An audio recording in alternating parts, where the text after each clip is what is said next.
ಮಿತ್ರರೇ ನಮಸ್ಕಾರ. ಮಿತ್ರರೇ, ಇರಾನ್ ಮೇಲೆ ಇಸ್ರೇಲ್ ಮತ್ತು ಅಮೆರಿಕ ಜಂಟಿಯಾಗಿ ಮಾಡಿದಂತಹ ದಾಳಿಯಲ್ಲಿ ಅತಿ ದೊಡ್ಡ ವಿಕೆಟ್ ಪತನ ಆಗಿದೆ. ಅದು ಯಾರದ್ದು ಕೇಳಿದ್ರೆ ಆಯತುಲ್ಲಾ ಅಲಿ ಖಮೇನಾಯಿ. ಫೆಬ್ರವರಿ 28ರಂದು ನಡೆದಂತಹ ದಾಳಿಯಲ್ಲಿ ಅಲಿ ಖಮೇನಾಯಿನನ್ನ ಮುಗಿಸಿರೋದಾಗಿ ಇಸ್ರೇಲ್ ಕೂಡ ಹೇಳ್ಕೊಳ್ತಾ ಇದೆ. ಇನ್ನೊಂದು ಕಡೆ ಅಮೆರಿಕದ ಅಧ್ಯಕ್ಷ ಟ್ರಂಪ್ ಕೂಡ ಇದನ್ನು ಸ್ಪಷ್ಟಪಡಿಸಿದ್ದಾರೆ. ವಿಶ್ವಸಂಸ್ಥೆಯ ಸೆಕ್ರೆಟರಿ ಜನರಲ್ ಕೂಡ ಅಲಿ ಖಮೇನಾಯಿ ಬದುಕಿರುವ ಬಗ್ಗೆ ಅನುಮಾನವನ್ನು ವ್ಯಕ್ತಪಡಿಸಿದ್ದಾರೆ. ಬಹಳ ದೊಡ್ಡ ಬೆಳವಣಿಗೆ ಇದು.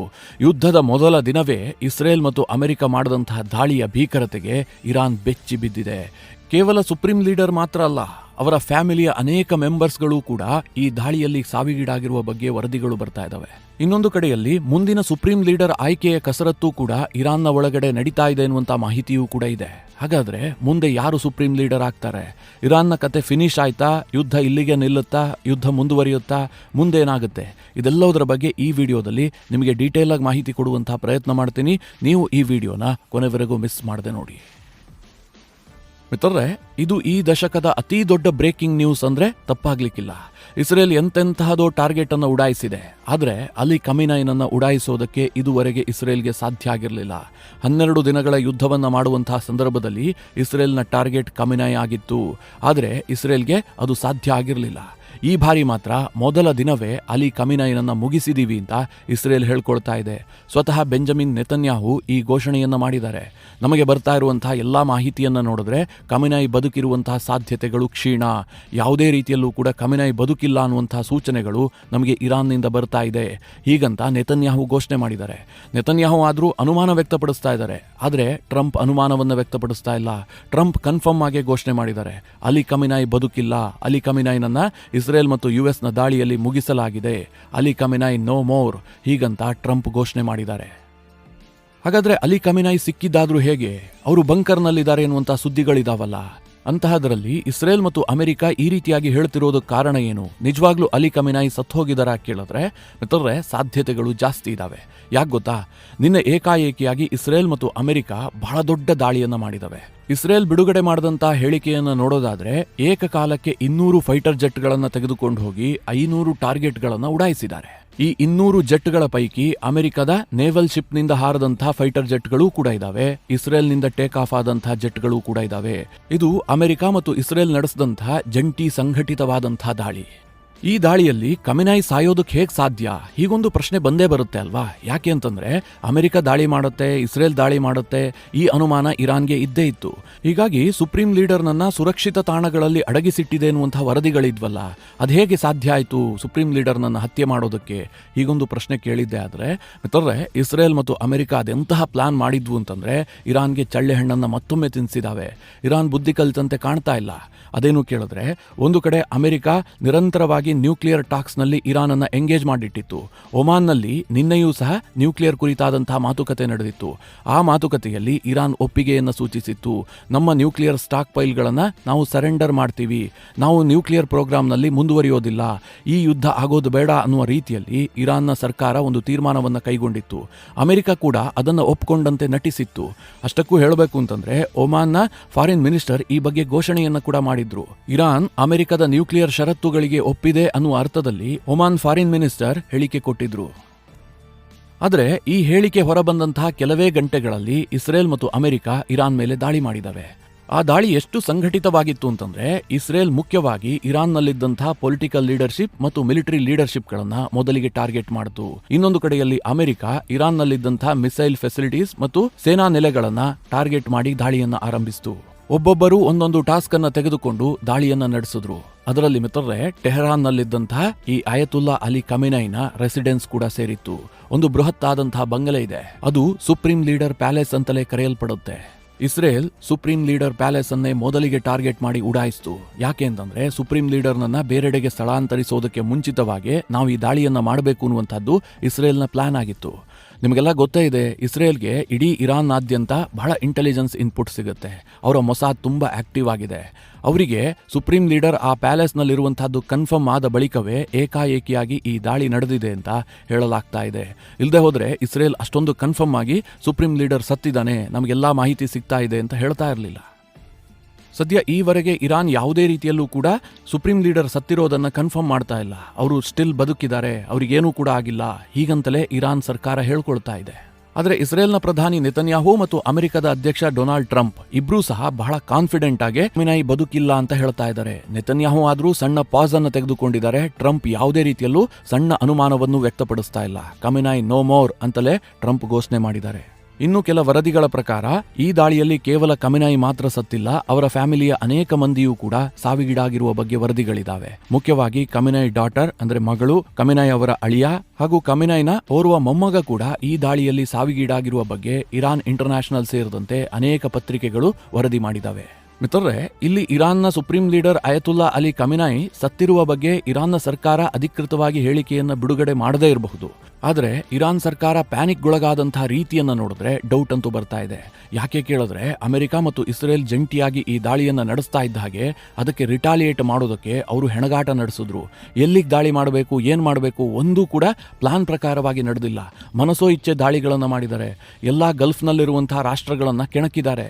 ಗಲ್ಫ್ನಲ್ಲಿರುವಂತಹ ಅಮೆರಿಕದ ಬೇಸ್ಗಳನ್ನ ಮಾತ್ರ ಹೊಡಿತಾ ಇಲ್ಲ, ಗಲ್ಫ್ ರಾಷ್ಟ್ರಗಳಲ್ಲಿ ಯುದ್ಧದ ಭೀತಿಯನ್ನ ತಂದಿಟ್ಟಿದ್ದಾರೆ. ಸದ್ಯ ಬರ್ತಾ ಇರುವಂತಹ ವರದಿಯನ್ನ ನೋಡಿದ್ರೆ ದುಬೈ ಇಂಟರ್ನ್ಯಾಷನಲ್ ಏರ್ಪೋರ್ಟ್ ಅನ್ನು ಕೂಡ ಇರಾನ್ನ ಮಿಸೈಲ್ ಹಿಟ್ ಮಾಡಿದೆ.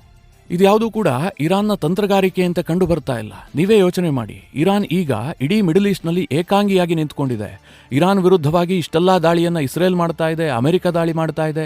ಇದನ್ನ ಖಂಡಿಸುವ ಬದಲಾಗಿ ಈ ಎಲ್ಲ ದೇಶಗಳು ಇರಾನ್ ಅನ್ನ ಖಂಡಿಸ್ತಾ ಇದಾವೆ. ಯಾಕೆ ಕೇಳಿದ್ರೆ ಪರ್ಷಿಯನ್ ಗಲ್ಫ್ ನಲ್ಲಿರುವಂತಹ ಎಲ್ಲಾ ರಾಷ್ಟ್ರಗಳನ್ನ ಇರಾನ್ ಟಾರ್ಗೆಟ್ ಮಾಡ್ತಾ ಇದೆ. ಕುವೈತಿಗೆ ಹೊಡೆದಿದ್ದಾರೆ, ಬಹರೈನ್ಗೆ ಹೊಡೆದಿದ್ದಾರೆ, UAE, ಕತಾರ್, ಸೌದಿ ಅರೇಬಿಯಾ ಎಲ್ಲಾ ರಾಷ್ಟ್ರಗಳನ್ನ ಟಾರ್ಗೆಟ್ ಮಾಡಿ ಹಿಟ್ ಮಾಡ್ತಾ ಇದ್ದಾರೆ. ಕೇವಲ US ನ ನೇವಲ್ ಬೇಸ್ ಇರಬಹುದು, US ನ ಏರ್ ಬೇಸ್ ಇರಬಹುದು, ಅವುಗಳನ್ನ ಮಾತ್ರ ಟಾರ್ಗೆಟ್ ಮಾಡಿ ಹೊಡಿತಾ ಇಲ್ಲ. ಅತ್ಯಂತ ಪ್ರಮುಖವಾದಂತಹ ಸಿಟಿಗಳನ್ನ ಕೂಡ ಗುರಿ ಮಾಡ್ತಾ ಇದ್ದಾರೆ. ಹೀಗಾಗಿ ಈ ರಾಷ್ಟ್ರಗಳು ಕೂಡ ಕೆರಳಿ ನಿಂತಿದ್ದಾವೆ. ಈಗಾಗಲೇ ಸೌದಿ ಅರೇಬಿಯಾ ಈ ಬಗ್ಗೆ ಹೇಳಿಕೆಯನ್ನ ಕೂಡ ಬಿಡುಗಡೆ ಮಾಡಿದೆ.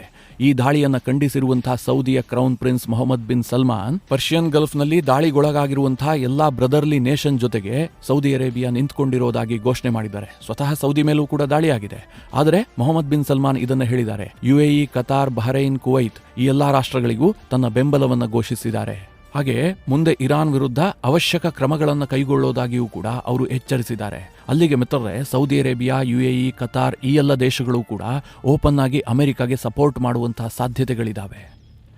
ಇರಾನ್ ತಕ್ಷಣಕ್ಕೆ ಏನ್ ಲೆಕ್ಕಾಚಾರ ಹಾಕ್ತು ಕೇಳಿದ್ರೆ, ಈ ಮಿಡಲ್ ಈಸ್ಟ್ನ ದೇಶಗಳ ಮೇಲೆ ದಾಳಿ ಮಾಡಿದ್ದೆ ಆದ್ರೆ ಆ ದೇಶಗಳು ಅಮೆರಿಕದ ಟ್ರಂಪ್ ಜೊತೆಗೆ ಬಹಳ ಚೆನ್ನಾಗಿದ್ದಾವೆ, ಅವರು ಒತ್ತಡವನ್ನ ಹಾಕ್ತಾರೆ, ಇದರಿಂದಾಗಿ ಯುದ್ಧ ತಕ್ಷಣಕ್ಕೆ ನಿಲ್ಲಬಹುದು ಅನ್ನುವಂತಹ ಲೆಕ್ಕಾಚಾರವನ್ನ ಇರಾನ್ ಹಾಕೊಂಡಿತ್ತು.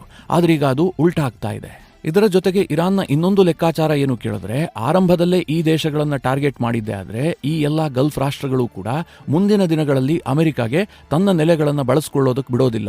ಆಗ ಅಮೆರಿಕಾಗೆ ಬಹಳ ಸ್ಟ್ರೆಂತ್ ಕಡಿಮೆ ಆಗುತ್ತೆ. ಇವತ್ತು ಅಮೆರಿಕ ಇರಾನ್ ಸುತ್ತಲೂ ಕೂಡ ತನ್ನ ಏರ್ ಬೇಸ್ಗಳನ್ನ ನಿರ್ಮಾಣ ಮಾಡಿಟ್ಕೊಂಡಿದೆ. ಒಂದು ವೇಳೆ ಈ ದೇಶಗಳು ಅದನ್ನ ಬಳಸೋದಕ್ಕೆ ಅವಕಾಶವನ್ನ ಕೊಡದೇ ಇದ್ರೆ ಆ ಸಂದರ್ಭದಲ್ಲಿ ಅಮೆರಿಕ ಕೇವಲ ತನ್ನ ನೇವಲ್ ಫೋರ್ಸ್ ಅನ್ನ ಮಾತ್ರ ಬಳಸಬೇಕಾಗತ್ತೆ. ಅಮೆರಿಕ ವೀಕ್ ಆಗುತ್ತೆ ಎನ್ನುವಂಥದ್ದು ಇರಾನ್ನ ಲೆಕ್ಕಾಚಾರ. ಇದರ ಜೊತೆಗೆ ಇರಾನ್ನ ಇನ್ನೊಂದು ಯೋಚನೆ ಏನಾಗಿರಬಹುದು ಕೇಳಿದ್ರೆ, ಇವತ್ತು ಇರಾನ್ ಏಕಾಂಗಿಯಾಗಿ ನಿಂತಿದೆ ಅಲ್ವಾ. ಇರಾನ್ ಮೊದಲಿನಿಂದಲೂ ಕೂಡ ಇಸ್ರೇಲ್ನ ವಿರುದ್ಧವಾಗಿ ನಿಂತಹ ದೇಶ. ಇಸ್ರೇಲ್ನ ಯಹೂದಿ ಆಡಳಿತವನ್ನ ಕೊನೆಗೊಳಿಸಬೇಕು ಅನ್ನುವಂತಹ ಉದ್ದೇಶದಿಂದಲೇ ಅವರಿಗೆ ಇವತ್ತು ಈ ಪರಿಸ್ಥಿತಿ ಬಂದಿದೆ. ಒಂದು ಕಡೆ ಪ್ಯಾಲೆಸ್ತೈನ್ ಪರವಾಗಿ, ಇನ್ನೊಂದು ಕಡೆ ಇಸ್ರೇಲ್ ವಿರುದ್ಧವಾಗಿ ಇರಾನ್ ಏಕಾಂಗಿಯಾಗಿ ಹೋರಾಟ ಮಾಡ್ತಾ ಇದ್ರೂ ಕೂಡ ಈ ಪರ್ಷಿಯನ್ ಗಲ್ಫ್ನ ರಾಷ್ಟ್ರಗಳು ಅದಕ್ಕೆ ಸಪೋರ್ಟ್ ಮಾಡಿಲ್ಲ. ಬದಲಾಗಿ ಇಸ್ರೇಲ್ ಮತ್ತು ಅಮೆರಿಕಾಗೆ ಸಹಾಯವಾಗುವಂತಹ ನಿರ್ಧಾರವನ್ನ ಕೈಗೊಂಡಿದ್ದಾವೆ. ಈ ಒಂದು ಭಾವನೆ ಆ ರಾಷ್ಟ್ರಗಳ ಜನರಲ್ಲಿ ಬಿಲ್ಡ್ ಆಗ್ಬಿಟ್ಟು ಅವರು ಸರ್ಕಾರದ ಮೇಲೆ ಒತ್ತಡ ಹಾಕ್ತಾರೆ ಎನ್ನುವಂತಹ ಲೆಕ್ಕಾಚಾರವೂ ಕೂಡ ಇರಾನ್ ಹಾಕದಂತೆ ಕಂಡು ಬರ್ತಾ ಇದೆ. ಮಿತ್ರರೇ, ಇದ್ಯಾವುದೂ ಕೂಡ ಯುದ್ಧದ ಸಂದರ್ಭದಲ್ಲಿ ವರ್ಕೌಟ್ ಆಗುವಂತಹ ವಿಚಾರವೇ ಅಲ್ಲ. ಯುದ್ಧದ ಬಗ್ಗೆ ಪೋಸ್ಟ್ ಮಾರ್ಟಮ್ ಮಾಡುವಂತಹ ಸಂದರ್ಭದಲ್ಲಿ ಇದನ್ನೆಲ್ಲ ಹೇಳಬಹುದು. ಆದರೆ ಇರಾನ್ ಇಲ್ಲಿ ಪ್ಯಾನಿಕ್ಗೆ ಒಳಗಾಗಿರುವಂತಹದ್ದು ಎದ್ದು ಕಾಣ್ತಾ ಇದೆ. ಅವರು ನಿರೀಕ್ಷೆ ಮಾಡಿರಲಿಲ್ಲ ಏಕಕಾಲಕ್ಕೆ 200 ಫೈಟರ್ ಜೆಟ್ಗಳು ಬರ್ತವೆ, ಜೊತೆಗೆ ಅಮೆರಿಕ ತನ್ನ ನೇವಲ್ ಫೋರ್ಸ್ ಅನ್ನ ಕೂಡ ಬಳಸುತ್ತೆ. ಮೊದಲ ಅಟ್ಯಾಕೆ ಇಷ್ಟೊಂದು ಭೀಕರವಾಗಿರುತ್ತೆ ಅಂತ ಇರಾನ್ ಊಹೆ ಮಾಡದಂತೆ ಕಂಡು ಬರ್ತಾ ಇಲ್ಲ. ಇಲ್ಲದೆ ಹೋದ್ರೆ ಸುಪ್ರೀಂ ಲೀಡರ್ನನ್ನ ಇರಾನ್ ಅಷ್ಟು ಸುಲಭಕ್ಕೆ ಕಳ್ಕೊಳ್ತಾ ಇರಲಿಲ್ಲ. ಮಿತ್ರರೇ, ಈಗ ಸುಪ್ರೀಂ ಲೀಡರ್ ಸಾವಾಗಿದ್ದು ನಿಜವೇ ಆದ್ರೆ, ಈಗ ಟ್ರಂಪ್ ಮತ್ತು ನೆತನ್ಯಾಹು ಘೋಷಣೆ ಮಾಡಿದ್ರಲ್ಲ, ಇದು ಸತ್ಯವೇ ಆಗಿದ್ದೆ ಆದ್ರೆ ಮುಂದೇನಾಗತ್ತೆ? ಈಗ ವೆನಿಜುವೆಲಾ ಉದಾಹರಣೆಯನ್ನ ತೆಗೆದುಕೊಳ್ಳೋದಾದ್ರೆ, ಅಲ್ಲಿ ನಿಕೋಲಸ್ ಮದುರೋನನ್ನ ಅಮೆರಿಕ ಸೆರೆ ಹಿಡಿಯುತ್ತಿದ್ದಂತೆ ಆ ಯುದ್ಧ ಎಂಡ್ ಆಯಿತು. ಮತ್ತೆ ವೆನಿಜುವೆಲಾ ಮೇಲೆ ಅಮೆರಿಕ ಬಾಂಬ್ ಹಾಕುವಂತಹ ಕೆಲಸಕ್ಕೆ ಹೋಗಿಲ್ಲ, ಅವಶ್ಯಕತೆಯೂ ಕೂಡ ಬಂದಿಲ್ಲ. ಈಗಲೂ ಸಹ ಅತ್ಯಂತ ಮುಖ್ಯವಾದಂತಹ ಟಾರ್ಗೆಟ್ ಆಗಿದ್ದೆ ಅಯತುಲ್ಲಾ ಅಲಿ ಖಮೇನಿ. ಆತನನ್ನೇ ಮುಗಿಸ್ಬಿಟ್ರೆ ಯುದ್ಧ ಎಂಡ್ ಆಗ್ಬೇಕಲ್ವಾ. ಹೀಗಾಗಿ ಇರಾನ್ನಲ್ಲೂ ಕೂಡ ಯುದ್ಧ ಎಂಡ್ ಆಗಿ ಅಮೆರಿಕದ ಫ್ರೆಂಡ್ಲಿ ಸರ್ಕಾರ ಅಲ್ಲಿ ರಚನೆ ಆಗತ್ತಾ ಅಂತ ಕೇಳಿದ್ದೆ ಆದ್ರೆ ಖಂಡಿತವಾಗ್ಲೂ ಸಾಧ್ಯ ಇಲ್ಲ. ಯಾಕೆ ಕೇಳಿದ್ರೆ ಇರಾನ್ನಲ್ಲಿರುವಂತಹ ಈ ಇಸ್ಲಾಮಿಕ್ ರೆಜೀಮ್ ಇದೆಯಲ್ಲ, ಇದು ಬಹಳ ಗಟ್ಟಿಯಾಗಿದೆ. ಒಂದು ದೊಡ್ಡದಾದಂತಹ ಇಕೋಸಿಸ್ಟಮ್ ಇದೆ. ಅಲ್ಲಿ ಒಬ್ಬ ವ್ಯಕ್ತಿ ಸತ್ತ ಬಳಿಕ ಆ ಸರ್ಕಾರ ಪತನ ಆಗೋದಿಲ್ಲ, ಮತ್ತೊಬ್ಬ ಅಲ್ಲಿಗೆ ಬರ್ತಾನೆ. ಈ ರಾವಣನ ತಲೆ ತೆಗೆದ ಹಾಗೆ ಒಂದು ತಲೆ ಹೋಗ್ತಿದ್ದ ಹಾಗೆ ಮತ್ತೊಂದು ತಲೆ ಅಲ್ಲಿ ಉದ್ಭವ ಆಗತ್ತೆ. ಅದೇ ರೀತಿಯಾಗಿ ಖಮೆನಾಯಿ ಒಂದು ವೇಳೆ ಈಗ ಸತ್ತಿದ್ರೂ ಕೂಡ ಆತನ ಸ್ಥಾನಕ್ಕೆ ಇನ್ನೊಬ್ಬ ವ್ಯಕ್ತಿ ಬಂದೇ ಬರ್ತಾನೆ. ಯಾಕೆ ಕೇಳಿದ್ರೆ ಇರಾನ್ನಲ್ಲಿ ಸುಪ್ರೀಂ ಲೀಡರ್ನನ್ನ ಆಯ್ಕೆ ಮಾಡುವಂತಹ ಕೆಪಾಸಿಟಿ ಇರುವಂತಹದ್ದು, ಆ ಅಧಿಕಾರ ಇರುವಂತಹದ್ದು ಕ್ಲರಿಕಲ್ ಅಸೋಸಿಯೇಷನ್ಗೆ. ಅವರು ಮುಂದಿನ ಸುಪ್ರೀಂ ಲೀಡರ್ನನ್ನ ಆಯ್ಕೆ ಮಾಡ್ತಾರೆ. ಹೀಗಾಗಿ ಇರಾನ್ನಲ್ಲಿ ಖಮೆನಾಯಿ ಸತ್ರೂ ಕೂಡ ಆ ರೆಜಿಮ್ ಅಂತ್ಯ ಆಗೋದಿಲ್ಲ. ಈಗಾಗಲೇ ಮೂಲಗಳ ಮಾಹಿತಿಯ ಪ್ರಕಾರ ಅಲಿ ಲಾರಿಜಾನಿ ಅನ್ನುವಂತಹ ವ್ಯಕ್ತಿಯನ್ನ ಮುಂದಿನ ಸುಪ್ರೀಂ ಲೀಡರ್ ಆಗಿಸೋದಕ್ಕೆ ಅಲಿ ಖಮೆನಾಯಿ ಉತ್ಸಾಹವನ್ನ ತೋರಿಸಿದ್ರು. ಆ ರೀತಿಯ ಬೆಳವಣಿಗೆಗಳು ಇರಾನ್ನಲ್ಲಿ ನಡೆದಿದ್ವು ಅಂತ ಹೇಳಲಾಗ್ತಾ ಇದೆ. ಈ ಅಲಿ ಲಾರಿಜಾನಿ ಮೂಲತಃ ಕ್ಲರಿಕ್ ಅಲ್ಲ, ಈತ ಇರಾನ್ನ ಸುಪ್ರೀಂ ನ್ಯಾಷನಲ್ ಸೆಕ್ಯೂರಿಟಿಯ ಸೆಕ್ರೆಟರಿ ಆಗಿ ಕೆಲಸ ಮಾಡ್ತಾ ಇದ್ದ. ಜೊತೆಗೆ ಈ ಅಲಿ ಖಮೆನಾಯಿಗೆ ಅತ್ಯಂತ ಆಪ್ತನಾಗಿದ್ದ, ಒಂದು ರೀತಿಯಲ್ಲಿ ರೈಟ್ ಹ್ಯಾಂಡ್. ಈತನೇ ಮುಂದೆ ಲೀಡ್ ಮಾಡುವಂತಹ ಸಾಧ್ಯತೆಗಳಿದಾವೆ ಅಂತ ಹೇಳಲಾಗ್ತಾ ಇದೆ.